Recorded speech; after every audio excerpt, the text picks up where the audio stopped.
Time, time is ticking by, and I can feel an explosion inside. And time, time is ticking by, and I can feel an explosion inside. As in the days of Noah. Forward in time to a place where robots are everywhere, and it's not a chance you don't see robots every step you take.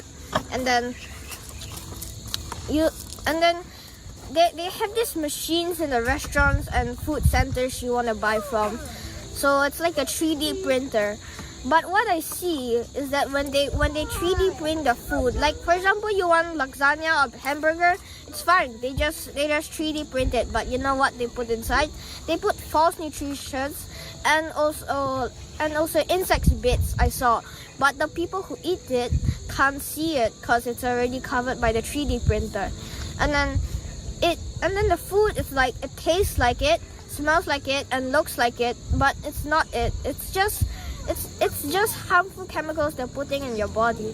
And then I fast forward in time a little bit, and then soon, the entire world will start eating meat printed by a printer, and we won't even be able to tell if it's real meat or not. This isn't a plot from Black Mirror, it's our reality unfolding. Here's why printed meat resembles real meat so closely. The 3D printers use special bio-inks to create it. These bio-inks are actually made from stem cells extracted from different animals depending on the desired type of meat: beef, pork, poultry, or even fish.